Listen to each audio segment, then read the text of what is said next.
Hello guys, welcome back to Twin Lab Channel. Jadi kali ini kita akan membahas looping atau pengulangan pada Python. Terkadang looping atau pengulangan itu disebut juga dengan percabangan. Oke teman-teman, saya sarankan sebelum menonton video ini, diharapkan bagi teman-teman untuk menonton video saya sebelumnya, supaya kalian lebih bisa memahami pembahasan materi pada video kali ini. Oke, kita langsung aja masuk. Looping atau pengulangan pada Python. Sini kita akan membahas dulu latar belakang dari adanya looping atau pengulangan pada Python gitu ya. Yang pertama itu, misalkan kita disuruh membuat program menulis angka 1 sampai 3. Secara manual, kita akan menggunakan perintah print gitu ya teman-teman. Print 1, print 2, print 3. Maka akan dikeluarkan output 1, 2, 3. Akan tetapi, bagaimana jika kita disuruh membuat program menulis angka 1 sampai 100? Atau mungkin 1 sampai 1000, atau 1 sampai 1 juta. Gitu ya teman-teman. Ya, artinya kita kalau secara manual, print 1, print 2, print 3, sampai bilangan yang kita mau, ya tentu saja ya teman-teman sangat-sangat repot gitu ya teman-teman, dan sangat-sangat bosan. Nah, looping itu adalah melakukan satu instruksi bahkan aksi secara berulang-ulang. Nah, kalau komputer memiliki performansi yang sama. Nah, kalau manusia atau tadi kita print secara manual gitu ya, itu punya kecenderungan untuk melakukan sebuah kesalahan. Karena apa? Karena letih atau bosannya. Kayak kita print gitu ya teman-teman. Nah, ini saya agak salah. Ini printnya harusnya bukan huruf besar tapi huruf kecil ya teman-teman. Kalau di Python ini nggak akan keluar perintah print, bahkan error ya karena tulisan P-nya gede. Oke, kita lanjut ke loopingnya. Jadi looping itu memiliki dua elemen teman-teman. Elemennya itu yang pertama adalah kondisi pengulangan, ekspresi logik gitu ya, dan badan pengulangan. Badan pengulangan itu apa? Badan pengulangan itu adalah aksi yang diulang. Dan jenis-jenis notasi pengulangan di Python itu ada dua. Berdasarkan pecacahan atau namanya for loop, biasanya dikatakan seperti itu, atau berdasarkan kondisi mengulang di awal atau disebutnya while loop gitu ya teman-teman. Oke, kita akan membahas terlebih dahulu pengulangan berdasarkan pecacahan atau for loop. Oke, sintaksnya secara umum seperti ini teman-teman. For, var, in, sequence. Jadi yang saya kurung ini adalah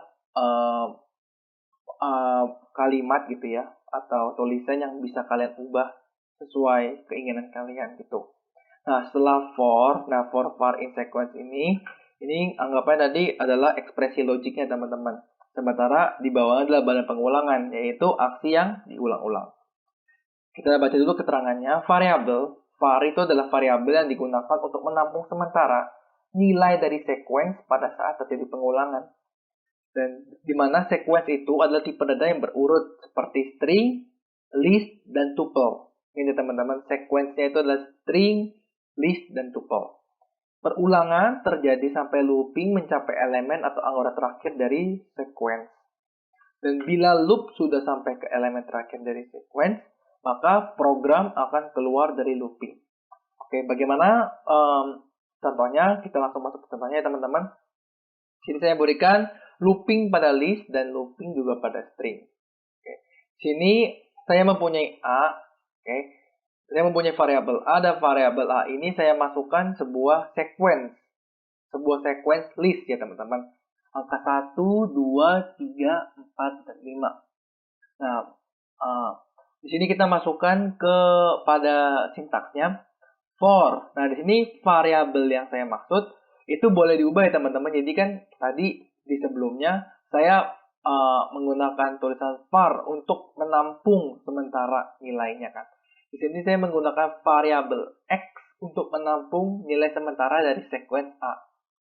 Kemudian nilai tersebut, nilai yang ditampung ke variabel x itu mau kita apain di sini? Di sini saya menggunakan perintah print x. Artinya apa? Dikeluarkan.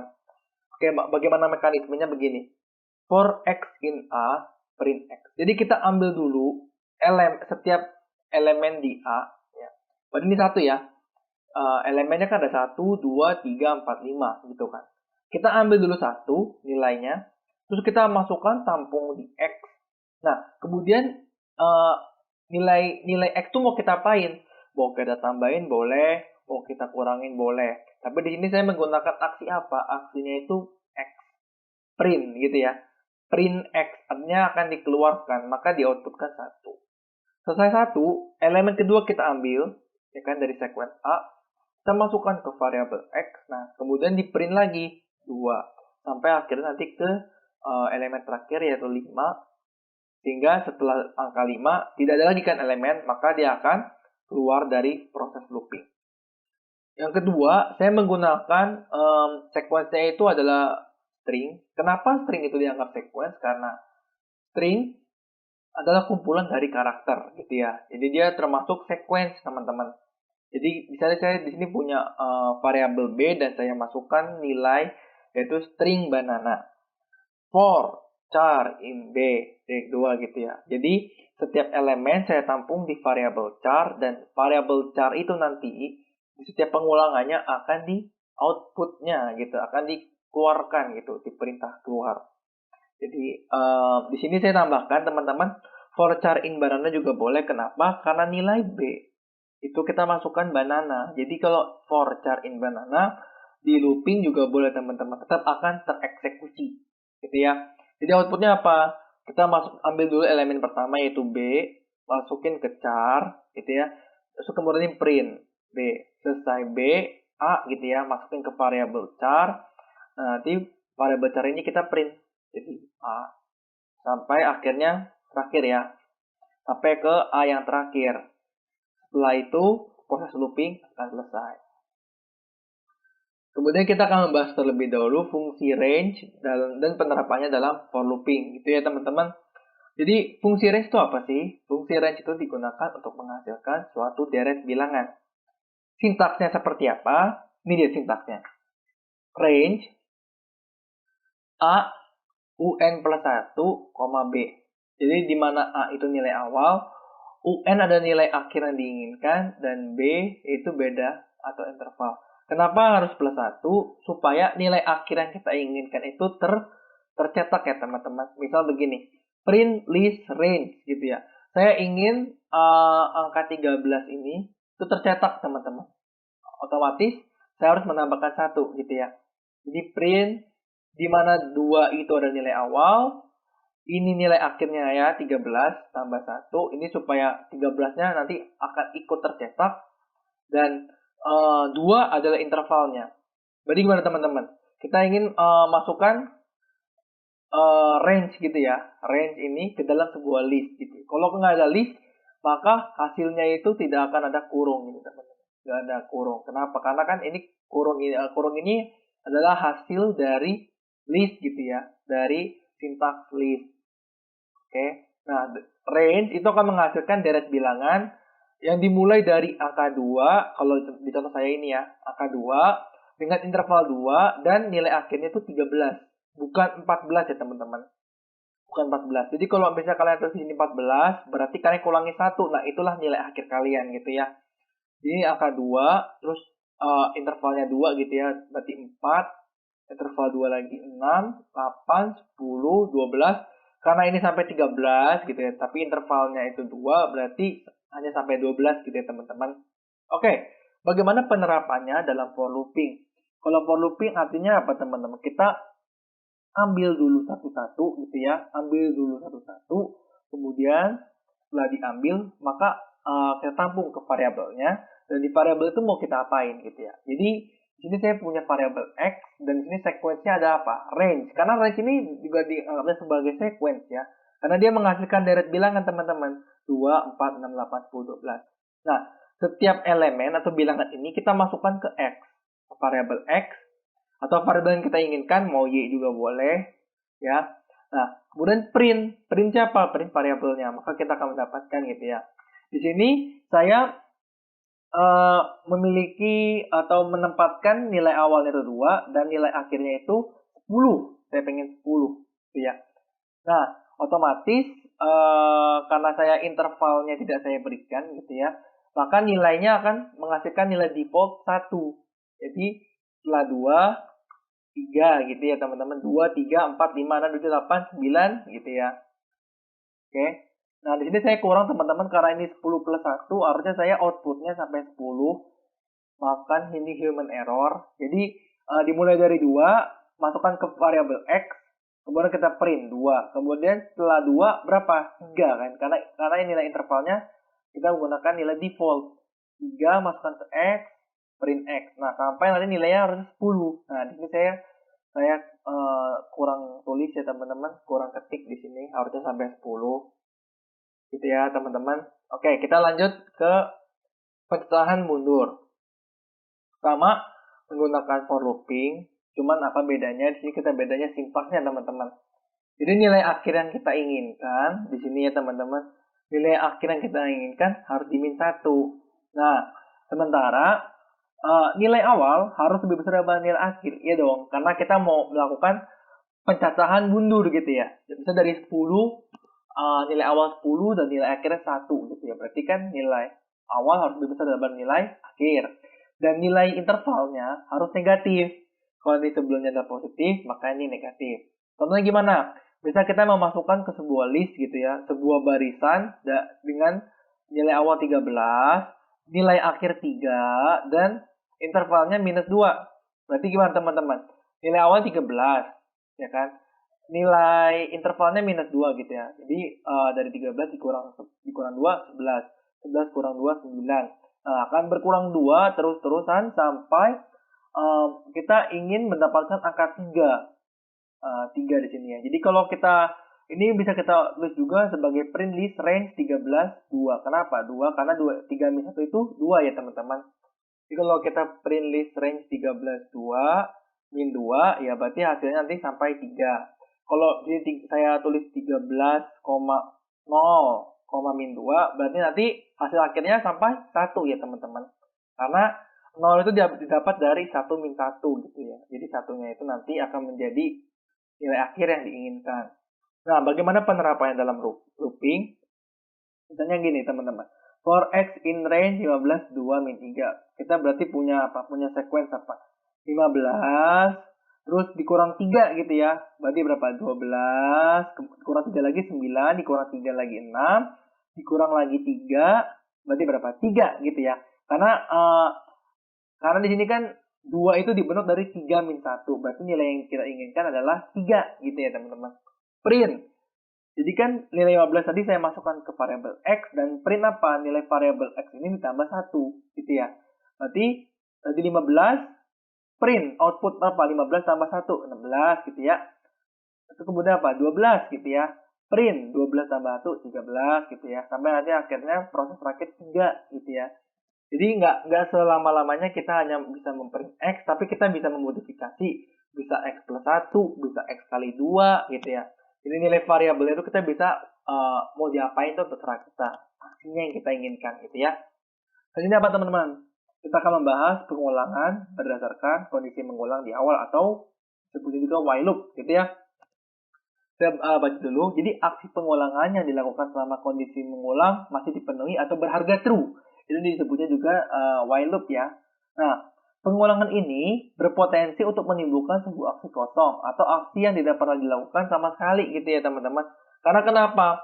Karena pada saat tes pertama dari kondisi mengulang itu berharga false, maka apa? Langsung keluar looping. Berarti apa? Aksinya aksi kosong. Oke. Itulah mengapa kita katakan bahwa aksi pengulangan while loop ini bisa menimbulkan aksi kosong gitu ya. Nah, gimana sintaksnya? Pertama kita masukkan dulu elemen awal. While kondisi mengulang itu apa maksudnya? Kondisi mengulang itu gini. Selama misalnya elemen awal itu berharga true gitu ya. Misalnya ya nanti saya akan kasih contoh gitu ya. Jadi while kondisi ini bernilai true, maka jalankan aksi, oke?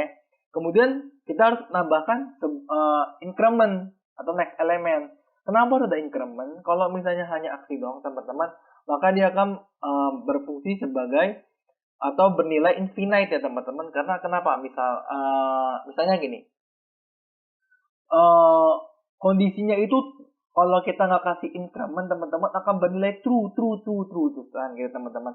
Maka apa? Loopingnya akan dilakukan sampai infinite gitu ya. Oke, jika kondisi mengulangnya sudah bernilai false, maka akan terminasi atau tidak akan dieksekusi lagi. Gimana contohnya? Oke, kita langsung masuk ke contohnya teman-teman. Nih, A sama dengan 1. Ini kan elemen awal. Selama A kurang dari 9, maka print si A, nilai A. Kemudian nilai A kita tambahkan 1. Berarti gimana teman-teman? 1, apakah 1 kurang dari 9? Benar, bernilai true kan teman-teman. Jalankan aksi print A. Masukkan 1 gitu ya. Kemudian apa? 1 gitu ya. Nilai 1 sama dengan nilai A, variabel A selanjutnya adalah 1 tambah 1. Berarti nilai A berapa teman-teman? Jadi 2 gitu ya. Berarti 2. Apakah 2 kurang dari 9 gitu ya. Kan ini naik lagi ke atas gitu ya. Looping lagi dari atas. Apakah 2 kurang dari 9? Ya. Berarti print lagi. Print siapa? Print si A. A-nya kan dari 2. Oke. A sama dengan 2 tambah 1. Berarti 3 gitu kan. Nah, nanti akan terus melooping sampai nilainya apa? Sampai nanti nilainya tuh berharga false. False itu saat apa? Kalau nanti sudah misalnya 8. Misalkan print A tuh sama dengan 8. A sama dengan 8 tambah 1. Nanti A-nya 9. Kita masukkan. Apakah 9 kurang dari 9? False ya teman-teman. Berarti dia akan selesai loopingnya. Nah, selain increment, kita bisa memodifikasi fungsi while agar tidak mengalami infinite loop. Jadi, increment-nya ini teman-teman kita modifikasi. Misalnya apa? Gini teman-teman. Di sini saya bisa bisa masukkan gitu ya. Nilai true ke sebuah variabel A gitu ya. Nah, while A sama dengan true gitu ya. Nah, ini saya salah nih teman-teman. Ini bukan A sama dengan true gitu ya. Ini harus A sama dengannya 2. Kenapa? Karena dia merupakan bentuk ekspresi logika gitu ya teman-teman. Maksud saya ekspresi relasional. Ya, ekspresi relasional. Jika selama A berharga true, maka kita print B. Berarti print B kan, berarti masukkan sini 10 gitu kan ya. 10. Kemudian nilainya apa? B 10 min 1. Berarti ntar nilai B jadi 9 gitu ya. Jika B sama dengan 2, maka kita akan ubah nilai A jadi false gitu ya teman-teman. Nah, apakah tadi B yang dari nilai 9 sama dengan 2? Enggak ya teman-teman. Berarti masih ini enggak dijalankan. Berarti apa? Masuk lagi ke looping ke atas gitu ya. Print while A sama dengan true, masih true kan. Print B. B ini berapa teman-teman? B ini kan jadi 9 karena ada decrement. Penurunan. Nah, setelah itu karena B-nya 9, berarti nilai B berapa? B sama dengan 9 dikurang 1. Berarti 8 gitu ya teman-teman. Jika 8 sama dengan 2, jika B sama dengan 2, nilai A jadi false gitu ya. Apakah tadi nilai 8 sama dengan 2? Enggak ya, berarti nilai fungsi if ini tidak dijalankan. Sampai nanti apa teman-teman? Sampai nanti jika nilai B-nya sama dengan 2 gitu. 2 itu dari mana? Bisa gini. Jadi kan ini print 3 gitu kan. Nilai B terakhir 3. B sama dengan 3 min 1. Jika berarti berapa? B-nya berarti dari 3 min 1 jadi 2 ya. Jika 2 sama dengan 2 gitu ya. Nilai A jadi false. Nah, makanya dia pas balik ke atas apakah A sama dengan true? Udah enggak ya. Karena nilai saat dia B bernilai 2, maka aksinya aksi memasukkan nilai false ke A gitu ya teman-teman dijalankan. Jadi saat dia mau looping lagi, sudah tidak benar gitu kan. Kondisinya sudah salah gitu. Maka dia akan berhenti sampai nilai B-nya 3 gitu. Kemudian kita akan membahas yang terakhir adalah nested loop sebelum kita masuk ke contoh soal ya teman-teman. Jadi apa itu nested loop? Nested loop itu seperti sebelumnya loop bersarang atau anggapannya kita katakan sebagai loop di dalam loop gitu ya.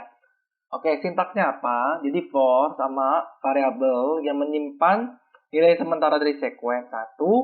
Terus ada for variabel kedua. Ini variabelnya nggak boleh sama ya teman-teman. Nah, di dalam sequence kedua aksinya apa? Gitu ya. Misal, for x in range 2. For y in range 2. Gitu ya teman-teman. Print f. Ini f ini adalah formatnya. Jadi ini penulisan supaya apa teman-teman? Jadi kalau kita tulis format depan dan kita kasih kurung kurawa, nah nilai dalam kurung kurawa itu akan teriterable teman-teman. Artinya apa? Nilai dalamnya itu adalah nilai yang berdasarkan nilai masukan yang kita masukkan ke variabelnya. Misalnya apa? Di sini kan saya masukkan X gitu ya. Nah, nanti yang tercetak adalah nilai dari variabel X, bukan tulisan X gitu ya teman-teman. Kalau saya nggak kasih format sama kurung kurawa, maka yang tercetak yaitu adalah apa? Adalah kalimat X, Y, bukan nilai dari X, Y. Jadi perlu diperhatikan ya teman-teman. Oke, di sini saya mau jelasin gitu ya. For X in range 2. Nah, di sini nggak ada nilai akhir, nggak ada nilai awal, nggak ada interval gitu ya. Cuma ada satu angka. Kalau ada satu angka tuh maksudnya gimana sih, Kak? Oke, kalau cuma ada satu angka, berarti artinya ada dua angka gitu ya. Ada dua buah elemen. Ada dua buah integer. Yang dimulai dari 0. Berarti kalau range-nya 2, berarti dimulai dari 0, terus dan angka 1 gitu teman-teman ya. Kalau range-nya 3, berarti apa teman-teman yang keluar? 0, 1, dan 2. 0, 1, 2 itu ada berapa bilangan? Ada 3 ya, ada 3 bilangan yang keluar. Nah, karena ini saya print 2, berarti hanya ada bilangan 0 dan bilangan 1. Nah, berarti di variabel X ini kita tampung nilai 0 dan 1. Begitu juga dengan Y, 0 dan 1. Saat nilai X-nya ini 0, kita ada perintah looping aslinya teman-teman. Berarti kita selesaikan dulu looping yang di bawah. Baru kita kalau selesai looping di bawah, kita looping ke atas gitu ya. Maksudnya gimana? Oke. Saat X-nya 0, nah, Y in range 2. Berarti ada 0 sama 1 kan teman-teman. Kita pasangin dulu nilai 0 sama 0, 0 sama 1. Nah, kan sudah kelar nih. Ya kan looping yang di bawah udah sampai 1 kan. Nah, masuk ke atas. Nah, yang nilai atasnya itu baru mengalami increment gitu ya. Baru mengalami next element lah kita anggapnya sebagai itu. 1. Dimulai dari mana lagi teman-teman? 1 sama 0. 1 sama 1. Makanya kalau for X in range 3, for Y in range 3, berarti kita bisa menafsirkan teman-teman. Outputnya apa? 00, 01, 02 gitu ya. Baru kan yang 02. Nah, yang Y-nya udah selesai kan? 2 gitu ya. Nah, baru masuk ke nilai nilai 1 teman-teman. 10, 11, 12. Udah kelar lagi 2, baru 20, 21, 22. Oke, itu untuk yang nested loop, untuk yang berdasarkan pecahan ya, for looping gitu teman-teman. Bagaimana kalau untuk pengulangan berdasarkan kondisi mengulang di awal? Nanti sintaksnya apa? Ini teman-teman, elemen 1, while, aksi 1. Oke, baru masukin lagi, sama kayak sama seperti di awal, cuman apa? Di elemen 2, while, kondisi mengulang 2, aksi 2. Next elemen di increment, baru setelah misalnya while ini kelar gitu ya. Setelah kondisi mengulang while ini kelar, baru increment yang nilai atas. Sama kayak tadi teman-teman, jika nilai Y udah increment sampai anggota terakhir, baru increment yang nilai yang looping di pertama. Misalnya gini teman-teman. Contoh, kita punya nilai I sama dengan 1. While. Sementara jika gitu ya, jika I itu kurang dari sama dengan 2 gitu ya, maka jalankan aksinya teman-teman, print F loop luar gitu ya, loop luar I. Nah, I ini kan tadi kan sudah saya katakan sebelumnya adalah nilai yang teriterable ya. Kalau ada format F, terus habis itu tanda kurung kurawa, dan nilai dalam variabel itu, yang dalam kurung kurawa itu akan teriterable. Nah, I itu 1. Nah, itu kemudian perintahkan jalan J sama dengan 1. Sementara J itu kurang dari 2, print F loop di dalam gitu ya. J-nya ini ke 1. J di increment dulu nih, 1. Berarti jadi berapa? 2. Masukin dulu ke while atas. Ke while sini ya, while J. Apakah 2 kurang dari sama dengan 2? Ya, berarti print F loop dalam J. J-nya berapa? 2. Berarti masukin lagi ke bawah. 2 plus minus 1 gitu ya. Ini kan operator singkatnya teman-teman ya. J plus plus sama dengan 1 itu sama dengan J sama dengan J plus 1. Itu kalian belum tahu, kalian boleh cek di video saya tentang ekspresi ya teman-teman. Nah, masukin ke atas. Berarti kan tadi kan nilainya 2 sebelumnya. J plus sama dengan 1 berarti kan J jadi nilainya 3. Nah, apakah 3 kurang dari sama dengan 2? Enggak ya teman-teman, berarti dia while loop-nya ini udah sampai batas terakhir. Masuk ke looping atas lagi. Oh ya, sebelum looping ke atas kita lihat ke bawah dulu. Di increment dulu ya teman-teman nilai I-nya. Berarti kan I-nya sebelumnya 1, ya kan? Berarti jadi berapa? Jadi 2. While I atau I-nya berapa? 2. 2 kurang dari sama dengan 2. Apakah benar? Ya, benar ya. Nah, print apa? F loop luar 2. Ya kan 2. J sama dengan itu kan J sama dengan tetap 1 ya, dari 1. Masukin lagi while J gitu ya. J-nya itu tadi kan 1. Apakah itu kurang dari 2? Ya, benar. Print F loop dalam J-nya berapa tadi? 1 kan? Increment lagi, berarti J-nya di 2 kan? Print F loop dalam J 2. Jadi gini teman-teman, loop luar 1, loop dalam 1, loop dalam, ini bukan ke ya, ini saya salah tulis, harusnya loop dalam 2. Di sini kan nggak ada ke ya. Saya lupa delete tadi. Terus loop luar, ini juga loop luar. Jadi 2 kan? Loop dalam 1, loop dalam 2. Gitu ya teman-teman. Nah, itu untuk yang nested loop. Oke, sekarang kita akan pindah ke Jupyter Notebook untuk mencoba latihannya. Oke guys, sekarang kita udah masuk ke Jupyter Notebook. Dan sekarang kita akan latihan looping pada Python. Kita dulu untuk soal pertama. Buatlah sebuah program yang menerima sebuah integer. Misalnya n dan menuliskan angka 1, 2, 3 sampai n. Serta menuliskan hasil penjumlahan integer tersebut ke layar. Asumsikan bahwa n adalah bilangan bulat positif. Oke teman-teman, di sini sebelumnya kita harus meneliti dulu untuk soal seperti ini, apakah dia menggunakan for looping atau while looping gitu ya teman-teman. Di sini kalian punya tips bagaimana kalian bisa mendefinisikan sebuah soal itu akan menggunakan for looping atau while looping. Begini teman-teman. Jika di sebuah soal itu diketahui batas bawah dan batas akhir gitu ya teman-teman. Kalian mengetahui batas loopingnya gitu teman-teman. Itu kalian bisa pakai for looping. Karena kenapa? For looping itu lebih mudah gitu ya teman-teman. Dan jangan lupa untuk for looping itu kalian perlu yang namanya sebuah pola teman-teman. Misalnya kayak gini. Yang ini kan angka 1, terus angka 2, angka 3 gitu ya. Deret bilangan ini itu memiliki pola. Polanya apa teman-teman? Ada interval 1 gitu ya. Maka kita bisa pakai for looping. Nah, akan tetapi jika sebuah soal itu memungkinkan adanya aksi kosong dan kemudian kita akan memasukkan nilai inputan yang tidak akan ada polanya, itu kita bisa pakai while looping teman-teman. Dimana kita nanti bakal berdasarkan kondisi yang kita mau gitu ya. Oke, jadi untuk yang pertama ini kita teman-teman ada polanya gitu kan, dan kita tahu bahwa batasannya dari angka 1 sampai n gitu ya, sampai bilangan yang nanti kita akan input gitu. Berarti di sini kita akan menggunakan for looping. Ayo kita langsung aja coba. Pertama kita akan masukkan sebuah nilai integer ke variabel n ya, tentunya ya teman-teman. Integer input gitu ya. Masukkan nilai n. Gitu ya. Ini nggak usah dimasukin juga nggak apa-apa ya. Langsung kita ke bagian for looping ya teman-teman. For.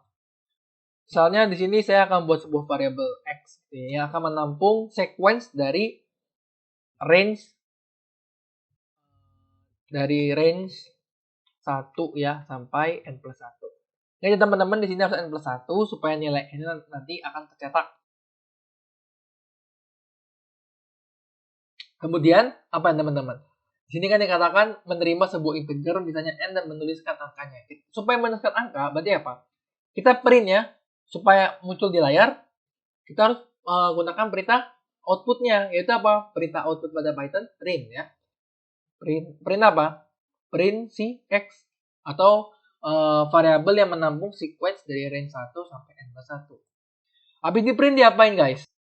Jangan lupa, jika ingin menuliskan sebuah hasil penjumlahan, maka kita membutuhkan teman-teman ya. Di sini kita membutuhkan suatu variabel yang bernilai 0. Sini jumlah ya. Kenapa harus jumlah nilai 0? Jadi kita anggap dulu suatu variabel yang nilai 0 yang kemudian akan melakukan looping, dan loopingnya itu ngapain? Menambahkan setiap nilai x-nya itu teman-teman. Ya, nilai si variabel x-nya itu. Jadi jumlah sama dengan jumlah ditambah siapa? Ditambah si x ya. Kenapa harus tambah x? Karena x ini akan menyimpan nilai dari sequence range ini. Yang nanti saya akan jelaskan saat sudah muncul outputnya ya teman-teman. Oke, print jumlah tambah x gitu ya. Di sini kita print apa teman-teman? Jumlahnya ya. Berarti apa? Jumlah hasil penjumlahan integer. Ya, koma jumlah. Ini kayak gini boleh, pakai penulisan format yang tadi juga boleh teman-teman. Oke, kita coba jalankan. Masukkan nilai n, misalnya kita punya angka 9. Nah, 1, 2, 3, 4, 5, 6, 7, 8, 9, dan hasil penjumlahan integernya 45. Oke, Kak, ini kenapa bisa kayak gini sih? Kenapa bisa hasilnya 45? Oke, ini fungsinya apa sih jumlah sama dengan jumlah plus x? Gini, kita coba, saya coba jelaskan untuk satu gitu teman-teman ya, untuk prosesnya. Jadi kita n, masukkan nilai n, dan nilai sini n saya 9 gitu ya. Saya memiliki sebuah variabel kosong, yaitu bukan variabel kosong, maksud saya variabel yang bernilai 0, saya masukkan yang 0, yaitu jumlah ya. Oke, for x in range 1 sampai n plus 1. Berarti kita masukkan dulu kan 1 gitu ya. Berarti ini sampai 9 gitu ya. 1 saya masukkan ke variabel x, habis itu apa? Di print kan, dikeluarin di sini, jumlahin. Ditampilkan ke output gitu kan, jadi sebagai output. Terus apa? Masukin ke jumlah. Jumlah sama dengan, kan nilai jumlah sebelumnya berapa? 0 ya. 0 ditambah siapa? Ditambah si x ya. Ditambah si x-nya berapa tadi? 1. Berarti berapa teman-teman? 0 tambah 1 gitu ya. Jadi saya coba ini ya. Masukin ya. Kan tadi print x-nya 1 gitu ya. Terus apa teman-teman? Jumlah sama dengan jumlah sebelumnya berapa ini? 0 lah. Oh, berarti 0 ditambah berapa? Tambah x. X-nya berapa? Kan tadi kita menampung ya. X ini pertama menampung nilai 1. Menampung nilai 1 dari sequence range ini kan. Berarti tambah 1 ya. Jadi berapa? 1 ya. Oke. Kemudian apa? Setelah angka 1, angka 2 kan? Oke, angka 2 kita ambil. Habis itu di print kan. Jadi print 2. Habis itu masukin ke jumlah. Jumlah sama dengan jumlah plus 2. Nah, jumlahnya berapa ini? Jumlah sebelumnya kan 1, gitu kan? Berarti jumlah sama dengan berapa teman-teman? 1 ditambah 2. Berarti berapa? 3, gitu ya. Kemudian apa? Kemudian kita masukin nilai x-nya berapa? 3 kan? Dari 1 ke 2, berarti habis 3 kan? 3 gitu ya. Berarti apa habis itu teman-teman? Jumlah sama dengan jumlah sebelumnya berapa? 3 ya. 3 ditambah berapa? Tambah 3. Tambah berapa? 6. Nah, begitu seterusnya teman-teman sampai nanti sampai nanti nilai x-nya itu 9. Maka nanti hasil penjumlahan integernya kita tinggal print jumlah. Nah, begitu teman-teman ya. Jadi teman-teman paham lah ya. Kalau masih belum paham, kalian boleh taruh di kolom komentar gitu, nanti kami akan coba balas kalian. Oke, selanjutnya kita akan mencoba untuk yang nomor 2. Oke, di sini lihat dulu untuk nomor 2, kita baca dulu soalnya. Buatlah program yang membaca sejumlah bilangan integer sampai nanti pengguna memasukkan angka min 999. Kemudian apa? Angka min 999 ini nggak diolah. Terus diapain dong? Setelah angka min 999 itu berhenti gitu ya. Anggapannya sampai angka min 999 nanti programnya berhenti gitu ya. Kemudian apa? Tuliskan banyaknya bilangan yang dimasukkan, nilai total, dan rata-rata semua bilangan. Nah, di sini ada ada clue ketiga nih teman-teman. Jika dari masukan pertama sudah menuliskan angka min 99, maka tuliskan pesan tidak ada data yang diolah. Oke, teman-teman. Oke, kita kalau begitu kita tahu dong teman-teman. Kalau misalnya kita memasukkan angka min 999 di awal, berarti kita nggak akan mendapatkan banyak bilangan, nggak akan mendapatkan nilai total, nggak akan mendapatkan rata-rata gitu ya. Artinya apa? Aksi kosong gitu ya. Nah, berarti di sini kita menggunakan apa? While looping. Oke, kita coba. Pertama yang harus kita lakukan apa teman-teman? Biasa ya, membuat sebuah n gitu ya, mendeklarasikan sebuah variabel dan menggunakan sintaks input gitu ya, integer input. Karena di sini mintanya bilangan integer, maka saya pakai integer input ya. Apa namanya ngomongnya? Nah ini nggak usah, langsung aja gitu ya. Masukkan bilangan, kita nggak usah pakai keterangan. Soalnya apa teman-teman? Seperti sebelumnya ya, ada banyaknya bilangan, ada nilai total dan rata-rata. Nah di sini kita membutuhkan sebuah variabel untuk bisa diproses di looping nanti, yang pasti nilai awalnya 0 gitu ya. Untuk banyak bilangan, saya tulis ya banyak bilangan gini ya. Variabel banyak bilangan kemudian 0, kemudian apa? Nilai total gitu ya, total dengan 0. Kemudian pakai apa? While looping kita. Oke, while apa? Di sini tuh kondisinya apa? Kondisinya itu jika nilai n kita nggak min 999, berarti kita akan masukkan ke data gitu ya, masukkan nilai total dan masukkan ke rata-rata semua bilangan. Jadi while n tidak sama dengan ya, tidak sama dengan min 999. Artinya apa? Artinya dia masukin kan, anggaplah kita masukin ke data gitu ya. Artinya banyak bilangannya nambah nggak teman-teman? Nambah ya, banyak bilangan. Nambah berapa? Nambah 1 gitu ya, nambah 1. Kita pakai saja sintaks sintaks plus sama dengan. Kalau kalian belum tahu arti plus sama dengan itu teman-teman, kalian bisa menonton video saya tentang ekspresi ya teman-teman. Oke. Selanjutnya apa? Total ya, total. Kalau total gimana teman-teman? Apakah plus sama dengan 1? Enggak dong. Kan total ini kan menjumlahkan seluruh bilangan n. Berarti yang dijumlahin ya ini ya teman-teman. Berarti plus sama dengan n. Sama kayak sebelumnya ya. Plus sama dengan x gitu ya. Jumlah plus sama dengan x gitu ya. Juga sama total plus sama dengan n. Karena nilai yang menampung data itu kan si n. Ya kan? Selanjutnya apa? Nah, karena di sini kita nggak boleh lupa kalau harus ada increment ya teman-teman. Tapi karena incrementnya ini nggak berpola, berarti gimana teman-teman? Increment itu kan sebenarnya kita untuk menunjukkan kepada next elemen. Berarti next elemen kita harus apa? Harus input lagi kan? Harus input lagi. Berarti kita pakai n, teman-teman, integer input. Nah, jika n integer input ini bernilai true ke atas nih, nanti akan diproses lagi teman-teman. Banyak bilangan akan ditambah 1.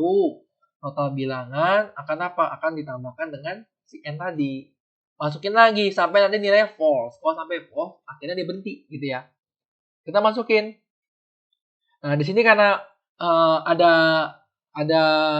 perintah ya teman-teman bahwa kalau misalnya kita masukkan pertama min 999, maka tidak ada data yang diolah gitu ya. Artinya kita nggak memasukkan sebuah data gitu ya. Artinya apa teman-teman? Kita pakai if else ya teman-teman. If jika banyak bilangan itu lebih besar daripada 0.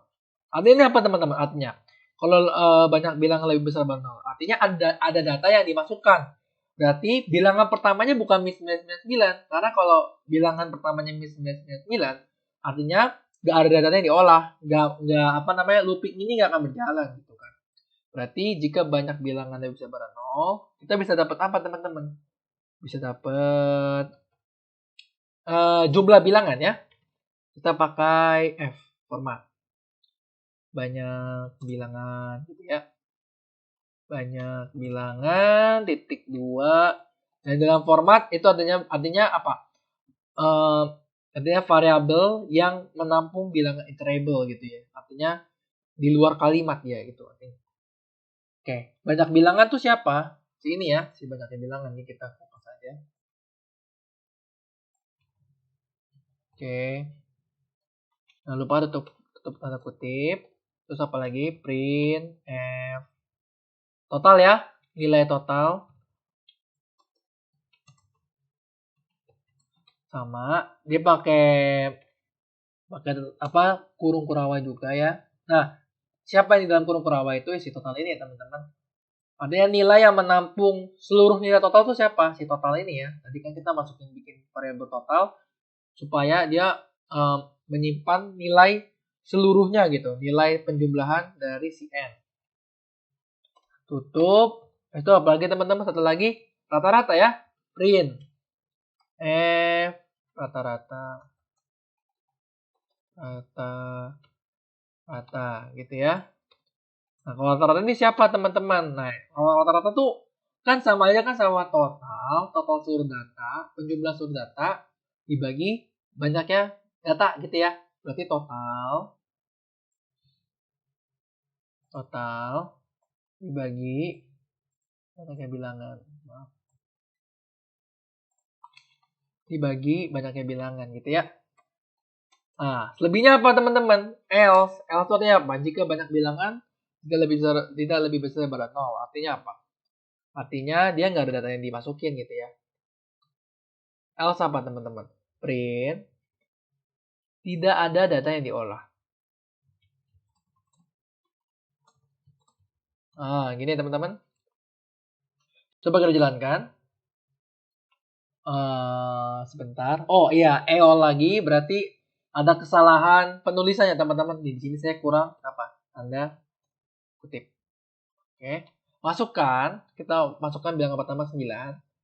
Berapa lagi? 7, 8 gitu ya, 5, 4. Nah, bisa saya mau berhentikan masukkan data. Saya mesti memasukkan bilangan min 999 supaya nanti loopingnya berhenti. Oke. Banyak bilangan 6. Berarti ada berapanya? 9, 1, 2, 3, 4, 5, 6 ya. Karena ingat tadi min 999 gak diolah ya. Banyak bilangan 6. Nilai totalnya 36 ya. 9 tambah 7 tambah 8 tambah 5 tambah 4 tambah 3. Nah rata-ratanya itu adalah 36 bagi 6. Berarti 6 ya. Dan karena ini pembagiannya ini hasilnya float. Kalian bisa ubah jadi integer ya teman-teman. Kalian bisa ubah jadi integer. Tinggal kalian tambah aja integer depannya. Jadi nanti hasilnya tambahin integer di depannya. Jadi kayak gini. Integer. Kita coba masukin lagi ya. Supaya 345 gitu ya. 345. Terus bisa langsung saya berhentiin. Oke. Hasilnya apa? Integer ya. Bukan float gitu. Karena kan pembagian itu emang sebenarnya kan pasti menghasilkan desimal teman-teman. Karena pembagian itu apa? Bilangan real ya. Bilangan real itu adalah bilangan yang bisa dikatakan dalam bentuk pecahan gitu ya. Nah, jadi hasilnya di float. Tapi kalau kalian mau hasilnya itu integer, ya ini. Hasil mesti pakai sintaks integer di depannya. Gitu ya teman-teman. Jadi gitu aja palingan. Jika kalian masih ada yang mau bertanya gitu seputar penjelasan kali ini, dan juga mungkin ada yang mau request gitu ya materi atau soal, kalian bisa masukkan soal kalian ke link yang ada di deskripsi, yang ada di kolom deskripsi. Dan jangan lupa untuk like dan subscribe channel kami, karena channel kami akan terus membahas soal-soal dan materi juga yang tentunya hot dan juga yang menarik. So, see you next video. Bye bye.